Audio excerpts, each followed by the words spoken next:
किसी भी कोने में रहने वाला सनातन धर्म का उपासक इस आरती के बिना अपनी प्रार्थना अधूरी समझता है। रोजाना करोड़ों लोग इस आरती से प्रभु की अर्चना करते हैं। एक एक शब्द आत्मा को स्पर्श कर जाता है। लेकिन क्या आप जानते हैं कि इस आरती के रचयिता कौन थे? बड़ी विडंबना है कि करोड़ों लोगों द्वारा सस्वर पाठ की जाने वाली आरती के रचयिता के बारे में लोगों को जानकारी ही नहीं है।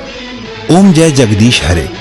इस आरती के रचयिता का नाम है पंडित श्रद्धा राम फिल्लौरी, जो कि धर्म प्रचारक, लेखक, संगीतज्ञ, ज्योतिषी और समाज सुधारक थे। इस विश्व प्रसिद्ध आरती की रचना उन्होंने सन 1870 में की थी। सिर्फ रचना ही नहीं, धुन भी उन्होंने ही तैयार की थी। इस महान आत्मा का जन्म 30 सितंबर 1837 को फिल्लौर, पंजाब में हुआ था। इनके पिता जय दयालु जी एक प्रसिद्ध ज्योतिषी थे। बचपन से ही श्रद्धा राम जी इतने कुशाग्र थे कि मात्र 10 वर्ष की आयु तक ही कई भाषाओं का ज्ञान अर्जित कर चुके थे। लोग इस बालक की कुशाग्रता से प्रभावित होते थे, लेकिन किसी को मालूम नहीं था कि इस बालक की रचना युगों तक प्रचलित रहेगी। अद्वितीय लेखक पंडित फिल्लौरी को सर्वप्रथम हिंदी उपन्यास भाग्यवती लिखने का श्रेय भी जाता है। उन्होंने बाइबल का भी आंशिक अनुवाद गुरुमुखी में किया था। उन्होंने महाराजा रंजीत सिंह के शासनकाल पर आधारित पुस्तक सिक्खण दे राज दी विधियां का लेखन भी किया। इसके अतिरिक्त पंजाबी बातचीत, सत्य धर्म मुक्तावली, शतोपदेश, सत्यामृत प्रवाह और सलय प्रवाह नामक पुस्तकों का लेखन भी किया।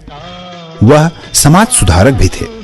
जाति पाति के बंधन को न मानने वाले पंडित जी ने मेहताब कौर से शादी की थी, जो कि सिख परिवार से संबंधित थी। वह बाल विवाह, लड़के लड़की में भेदभाव, नवजात कन्याओं की हत्या जैसी कुरीतियों के विरोधी थे। उन्होंने स्त्रियों को समान अधिकार दिलवाने और उनके शिक्षा का समर्थन एवं प्रचार भी किया। पंडित श्रद्धाराम फिल्लौरी 1857 के प्रथम स्वतंत्रता संग्राम से प्रभावित होकर लोगों को एकत्रित करके देशभक्ति की गाथाएं सुनाते थे। अंततः ब्रिटिश सरकार ने उन्हें फिल्लौर से पलायन करने का हुक्म दिया। वह पहले अमृतसर और फिर लाहौर पलायन कर गए।